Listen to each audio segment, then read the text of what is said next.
আপনারা যারা tips and tricks এই প্লে লিস্টটা ফলো করতেছেন তাদেরকে বলবো যে আমাদের এখানে ফোকাস হচ্ছে টুলসটাকে পারফেক্ট ভাবে ইউজ করা, সঠিকভাবে ডিসিশন নেওয়া যে কোন সময় কোন টুলসটাকে ইউজ করে আমি এই ডিজাইনটা করতে পারি।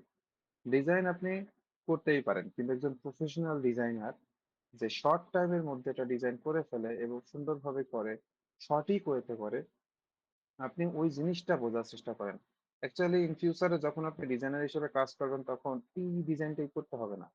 তার মানে এই ডিজাইন প্র্যাকটিস করাটা আমার জন্য যেটা ফোকাস করা উচিত সেটা হচ্ছে টুলসটাকে কিভাবে ইউজ করা যায়। ওকে, তো আমি এখন এই কাজটা করব। এখানে একটা সেকশনাল ভিউ দেওয়া আছে এবং এটা বুঝতে পারতেছেন যে এক্সট্রুডের মাধ্যমে করা যেতে পারে একদম সিম্পল ওয়েতে, বাট এক্সট্রুডের মাধ্যমে করতে গেলে আমাদের অনেক সময় লাগবে। তো এই ভ্যালুটা আমরা যদি মাঝখানে একটা রেফারেন্স লাইন টানি এবং সেই রেফারেন্স লাইনের সাপেক্ষে যদি আমরা এই পোর্শনটা ড্র করে দেই এবং সেটাকে যদি রিভলভ করি তাহলে আমার এই কাজটা অনেক ইজিলি হয়ে যায়। তার মানে ভিতরে এই যে এখানে একটা এক লেভেলের কাট করা, এখানে আরেকটা লেভেলের কাট করা, এখানে আরেকটা লেভেলের কাট করা, সো এই যে বিভিন্ন ডায়ামিটার, এগুলো এতবার আপনাকে স্কেচ করা, আবার কাট করা, নির্দিষ্ট দূরত্ব মেনটেন করা, এগুলো একটু টাফ। সো আমরা এই কাজগুলো রিভলভের মাধ্যমে করব। এবং রিভলভ বস বেস যেভাবে কাজ করে রিভলভ কাটও সেম ভাবে কাজ করে। আপনি রিভলভ বস বেস যদি অ্যাপ্লাই করেন তাহলে কি করবেন, পুরোটাকে ড্র করবেন, মানে এই সেন্টার লাইন থেকে শুরু করে উপর পর্যন্ত যা কিছু আছে সম্পূর্ণটা ড্র করে রিভলভ করবেন। তারপর কি করবেন, এই যে মাঝখান থেকে শুরু করে এই এই পর্যন্ত যে অংশটা কাট হবে, ফাঁকা হবে, সেই অংশটাকে আপনি ড্র করে রিভলভ কাট করে দিতে পারেন। বাট আমরা এটা একবারেই করব, রিভলভ বসের মাধ্যমে। সেটা কিভাবে, একটু আমরা ডিজাইনের মাধ্যমে দেখি। ওকে, এটাকে আমরা একটু ড্র্যাগ করে বাম দিকে ছোট করে রাখি, কারণ এটা আমার জন্য বেশি ইম্পর্টেন্ট না, ডিজাইনটা বড় রাখলে ভালো হয়। ফ্রন্ট প্লেনটাকে আমি বেছে নিচ্ছি। দেন ফার্স্টে একটা রেফারেন্স লাইন আগে ড্র করে নেন, সেন্টার লাইন। সেন্টার লাইনটার ডিস্টেন্স কত হবে একদম শুরু থেকে শেষ পর্যন্ত? আহ এখানে যেহেতু 0 আছে আর এখানে যেহেতু 2.5 আছে, তার মানে আমার ওভারঅল ডিস্টেন্স 2.5। ওকে, দেন এবার আস্তে আস্তে কাজ শুরু করি। প্রথমে আমাদের ভার্টিক্যালি একটু লাইন ড্র করতে হবে, থিকনেস ডায়ামিটার কত হবে আমি জানি না, ওটা আপাতত অ্যাজিউম করে ধরে নিই যে এই লাইন থেকে এতটুকু উপর থেকে শুরু হবে, উপর দিকে গেলাম, ডান দিকে গেলাম, তারপর উপর দিকে যাওয়ার পর ডান দিকে আসলাম। এইটাকে যদি ধরেন তাহলে দেখবেন যে এটা টিভি আসতেছে, ঠিক আছে। এই পর্যন্ত যাওয়ার পর আপনি এদিকে আসলেন, তারপর এদিকে যাওয়ার পর ব্যাক করে এদিকে আসলেন, এদিকে গেলেন, কম বেশি হোক কোনো সমস্যা নেই, পরে আমরা ডাইমেনশন দিলে সে তার মতো করে সঠিক হয়ে যাবে। এদিকে গেলাম, উপর দিকে গেলাম, এদিকে এসে আরেকটু উপরে যেয়ে এদিকে যেয়ে এদিকে এসে ব্যাক করে ক্লোজ করে দিলাম। সো এইটা আপনার চোখের আন্দাজে যতটুকু পারা যায় কাছাকাছি ড্র করার চেষ্টা করবেন। অনেক কম অনেক বেশি করলে আবার সেটাকে চেঞ্জ করতে গেলে ঝামেলা, হঠাৎ করে একটা ডাইমেনশন দিবেন দেখবেন যে প্রবলেম আছে। এরপরে এসকেপ করলেই আমরা এই টুলসটাকে অফ করতে পারবো। এখানে যে অফ করার কোনো প্রয়োজন নেই, আমরা এসকেপ বাটন প্রেস করলে আমাদের এইটা অফ হয়ে যায়, আমরা জানি। এবার আপনার ভ্যালু গুলো দেওয়া আছে কি, ডাইমেনশন, তাই না? ডায়ামিটার হিসেবে দেওয়া আছে, সরি এটা না, এটা এটা ডায়ামিটার হিসেবে দেওয়া আছে।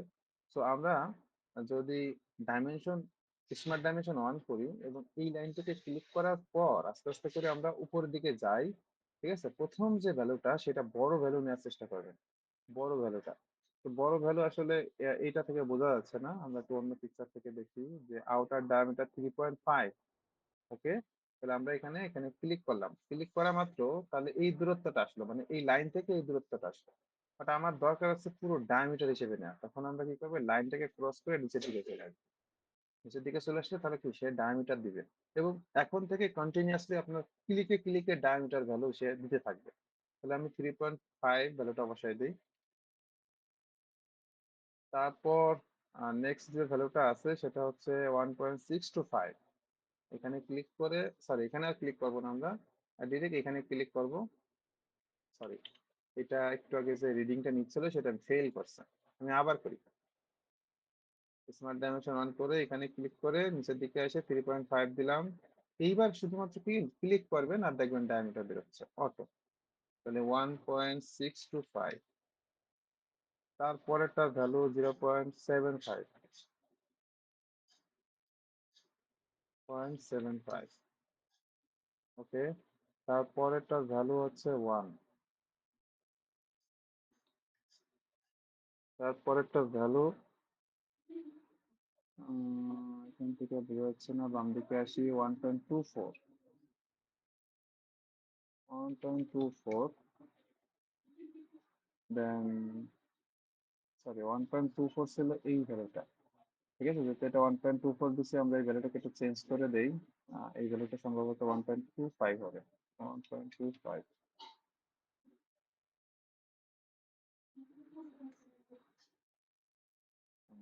এইটাকে ক্লিক করে আমরা পাবো 1.245।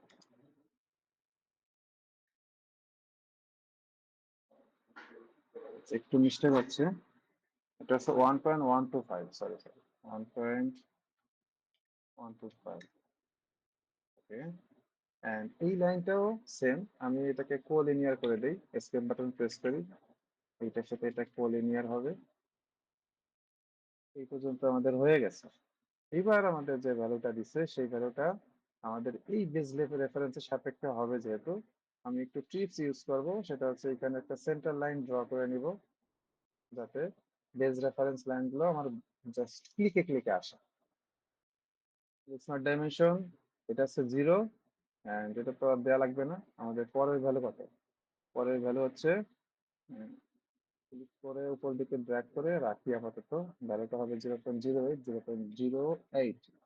ওকে, সরি, 0.08। ওকে, তারপর ভ্যালু হবে 1.25। এটা ডায়ামিটার হিসেবে আসতেছে। ঠিক আছে, আমরা ডায়ামিটার তো নিব না, আমাদের দরকার আছে এই লাইনের সাপেক্ষে।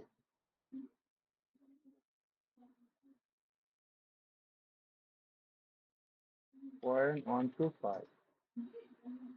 তারপর ভ্যালুটা কত হবে? 0.75,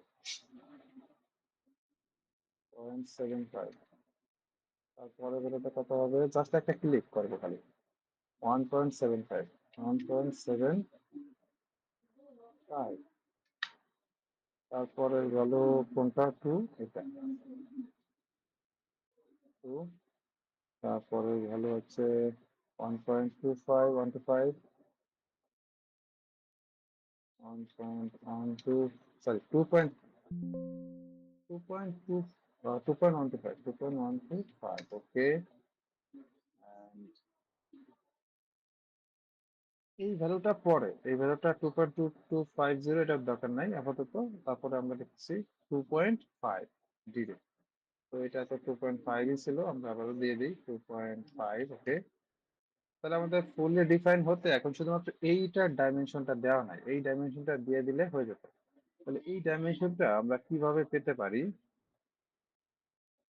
দেখেন এখানে আছে 2.205, 2.205। এই ভ্যালু থেকে সম্ভবত পাবো আমরা। এখান থেকে এইটা রেডিয়াস না ডায়ামিটার, 2.250। ওকে, তাহলে আমাদের ফুললি ডিফাইন হয়ে গেছে। স্কেচ গুলোর ডায়ামিটার গুলো অনেক ইজি ইজি লাগতেছে, সমস্যা নেই, এটা থাকুক, এটা বিষয় না। আমরা এখন কি করব? রিভলভ বস বেস করে দেব এই লাইনের সাপেক্ষে। আসলে এই লাইনটা সে বুঝতে পারতেছে না, কারণ কি, আপনি তো এটার সাপেক্ষে রিভলভ করতে পারেন, আপনি এটার সাপেক্ষে রিভলভ করতে পারেন, কোনটার সাপেক্ষে করবেন আসলে সফটওয়্যার সে কনফিউজড আছে, যার কারণে আপনাকে এটা সিলেক্ট করে দিতে হবে। আর যদি সিম্পল ড্রয়িং হতো তাহলে সে একা একা বুঝে যেত। And okay,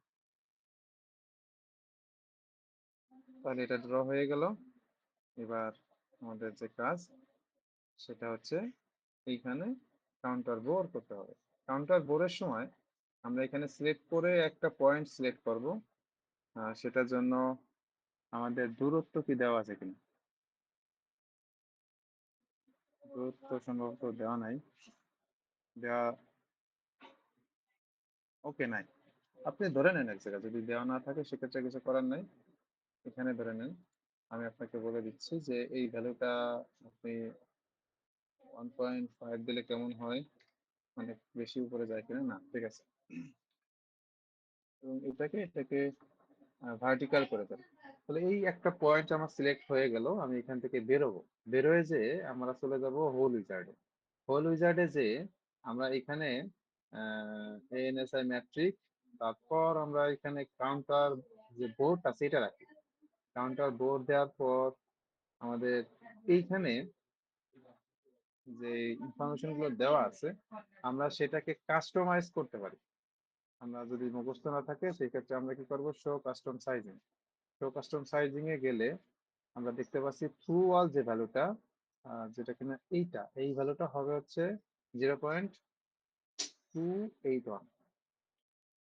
ওকে, তারপর বাইরের যে ডায়ামিটার সেটা হবে 0.406। 0.406। ওকে, এবার এটা ডেপথ কতটুকু হবে দেখেন। ডেপথ, ডেপথটা হবে হচ্ছে 0.250। তাহলে এখন একটা প্রিভিউ থেকে আপনি বুঝতে পারতেছেন যে আপনার ড্রয়িংটা হচ্ছে। এবং ওকে দিলাম। ওকে দিলে আমাদের এখানে অটোমেটিক একটা কাউন্টার বোর্ড তৈরি হয়ে গেল। এবং এটার মতো আমাদের আরো কয়টা আছে, 6টা আছে, 6টা। তাহলে আমরা কি করব, এখান থেকে সার্কুলার প্যাটার্নে যাব, এখান থেকে এটাকে ক্লিক করে দিব, এন্ড এখান থেকে যে কোনো একটা সিলিন্ড্রিক্যাল সারফেসকে ক্লিক করে দিলে হবে। এটাকে দিতে পারেন অথবা এটাকে দিতে পারেন, এটাকে দিলেই হবে। আর এই ভ্যালুটা হবে 6 হয়ে গেল। এবার দেখি এখানে কোনো ম্যাটেরিয়াল অ্যাপ্লাই করা আছে কিনা। ড্রয়িং এর ম্যাটেরিয়াল যদি দেওয়া থাকে আপনি সেটা অ্যাপ্লাই করবেন।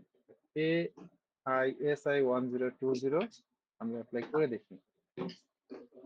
সরি, ম্যাটেরিয়াল হলো এখান থেকে করতে হয়। এবার এডিট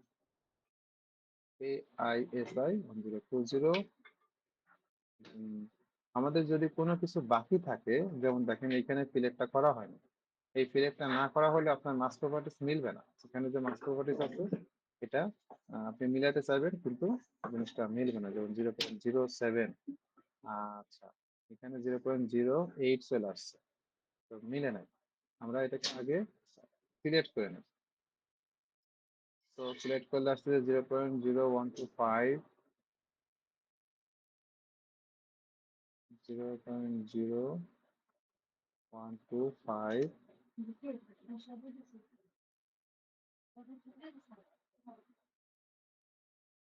আচ্ছা 0.0 না, 0.125। ওকে, এটা আমরা ওকে দিলাম। দেখি আর কোনো চেঞ্জিং আছে কিনা। সম্ভবত নাই।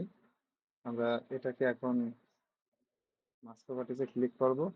এখানে 0.08 এখনো আছে। তো হয়তো বা হালকা কোথাও চেঞ্জ আছে, সেটা আপনি যদি সঠিকভাবে দেন তাহলে দেখবেন একদম এক্সাক্ট অ্যান্সার আসছে।